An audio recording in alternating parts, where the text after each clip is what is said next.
Feeling confused? You're not alone. NASA has just released new estimates for the Starship Flight 5 launch date, but there's a lot to break down. On top of that, the eagerly awaited Polaris Dawn mission is facing yet another delay, this time due to weather conditions and new FAA requirements. And in a surprising twist, NASA has awarded a fresh contract for the lunar mission to Intuitive Machines. These developments are shaking up the space industry, and we're here to unpack it all on today's episode of Great SpaceX. We're inching closer to Elon Musk's anticipated launch estimates. But where's the progress? SpaceX seems to be stalled, and the FAA isn't exactly speeding things up. Although there's no mishap investigation underway, the FAA recently announced that they're only now beginning to evaluate SpaceX's proposed license modifications. This leaves the launch schedule hanging in the balance. Interestingly enough, NASA officials provided an update on the Starship launch date during a meeting of the NASA Advisory Council. Kathy Kerner, a NASA official, shared that the Starship Test Flight 5 is expected later this fall. With fall starting around September 22nd, it looks like we won't see a launch until at least then, if not later. So we're in for at least another 3 weeks of waiting, possibly more. This new timeline, although disappointing, aligns with the current pace of both SpaceX and the FAA. Since the last tests, like the spin prime of S-30 on August 7th and the static fire of B-12 on July 15th, there hasn't been much movement. It's possible that SpaceX is focusing on upgrading systems at Chopstick for the Capture mission, but the real bottleneck seems to be the FAA. Their delay in evaluating SpaceX's proposal is puzzling, especially since no mishap investigation is required. This makes it difficult to predict when the FAA will complete their evaluation.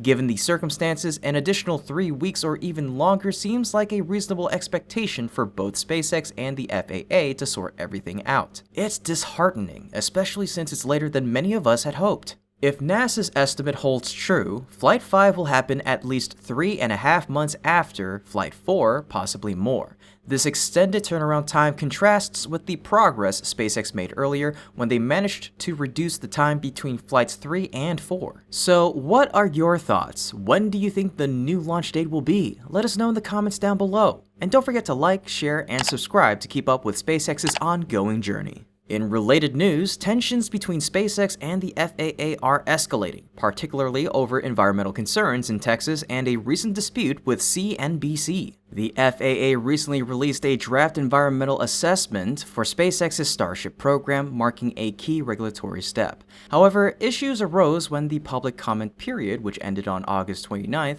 revealed allegations that SpaceX may have violated the Clean Water Act at its Boca Chica launch site.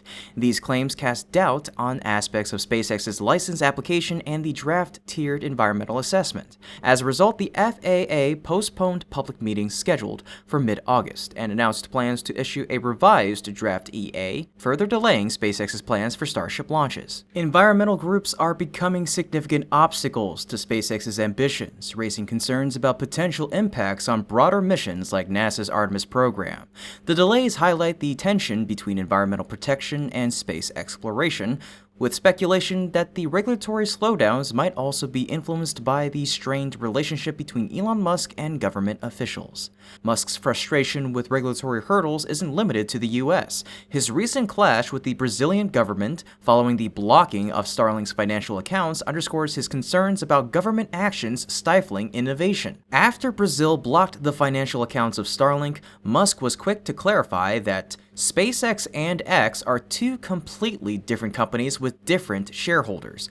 I own about 40% of SpaceX, so this absolutely illegal action by the dictator Alexandre improperly punishes other shareholders and the people of Brazil. In the US, SpaceX's challenges with the FAA, including delays in Starship and Falcon rocket launches, are particularly frustrating for a company known for its rapid development pace. Despite these challenges, SpaceX has significantly boosted the US's standing in the global space race, making it crucial for agencies like NASA, the FAA, and environmental groups to balance necessary protections with the need to advance technological progress. There's growing pressure on these agencies to reassess their procedures to support US space exploration, exploration goals without unnecessary delays. As SpaceX continues to push the boundaries, the outcomes of these regulatory challenges will play a critical role in shaping the future of space exploration and the US's position in the global arena. With that, the updates involving Starship have concluded. Let's now turn our attention to Polaris Dawn. SpaceX recently provided an update on the mission via X, noting, latest forecasts continue to show unfavorable weather conditions in the areas along Florida's coast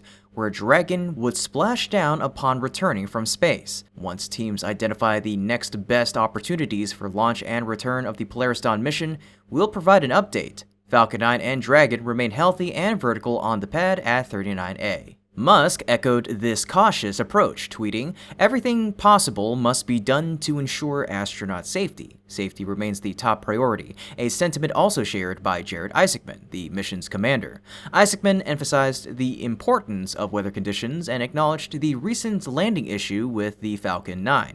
He extended his apologies to those eagerly awaiting the launch, highlighting the team's commitment to patience, resilience, and teamwork. Isaacman's update reassured everyone that the crew remains ready, staying productive in quarantine, and can be prepared to launch within approximately 30 hours of receiving a favorable weather forecast. The weather has been a persistent challenge, thwarting a previous attempt at the Polaris Dawn mission. It's a reminder of the unpredictable elements that space missions must contend with. While weather is beyond anyone's control, the situation is further complicated by the FAA's potential investigation into the recent landing anomaly of Falcon 9. If the FAA proceeds with this investigation, it could introduce additional delays, much like the incident in July, which led to a pause in Falcon 9 flights. SpaceX has not mentioned this in their latest announcement, so the exact timeline for Polaris Dawn remains uncertain. Given these circumstances, it seems unlikely that the mission will proceed in August. Although August was expected to be an active month for SpaceX, these delays may push significant milestones into September. Hopefully, September will bring exciting developments, including Starship Flight 5, Polaris Dawn, and Crew 9 all lined up to launch. Moving on to another significant update, NASA has awarded a new contract for a lunar vehicle. Intuitive Machines, the company behind the lunar lander, launched on the IM-1 mission earlier this year. This year has been selected to deliver a payload to the moon's South Pole region in 2027. On August 29th, NASA announced a task order valued at $116.9 million through its Commercial Lunar Payload Services program, otherwise known as CLPS, awarding it to Intuitive Machines. The company also shared this news on X. Intuitive Machines will deliver 6 payloads with a combined mass of 79 kilograms to the moon's South Pole region. These payloads include contributions from NASA centers, the European Space Agency, or ESA, and the University of Colorado Boulder's Laboratory for Atmospheric and Space Physics. The payloads encompass a range of scientific experiments from biology and planetary science to space science, as well as a laser retroreflector array. Among the payloads, ESA's package for resource observation and in situ prospecting for exploration characterization and testing, or Prospect for short, stands out, as it will drill a meter below the moon's surface to search for volatiles like water ice. Chris Colbert, CLPS program manager at NASA's Johnson Space Center, emphasized the mission's importance, stating, "The instruments on this newly awarded flight will help us achieve multiple scientific objectives and strengthen our understanding of the moon's environment." This contract marks the 4th task order NASA has awarded to Intuitive Machines, underscoring the company's growing significance in lunar exploration. In fact, Intuitive Machines is the only company that has successfully landed a lunar lander on the moon in over 50 years. Despite some delays due to lessons learned from the first 2 missions, NASA is optimistic about the future. The agency promises to award more task orders next year, with Intuitive Machines poised to continue playing a vital role in these efforts. This year, the company has another lunar mission, IM-2, which is expected to launch on a Falcon 9. Alongside another lunar mission, Blue Ghost, these missions will once again showcase SpaceX's critical role in the ongoing lunar race. Stay tuned as we continue to follow these developments closely, from the challenges faced by Polaris Dawn to the advancements in lunar exploration. The coming months promise to be pivotal for SpaceX, NASA, and the broader space community. Well folks, that's about it for today's episode. Thank you so much for tuning in, and as always, this has been Kevin from Great SpaceX. Until next time, keep looking up.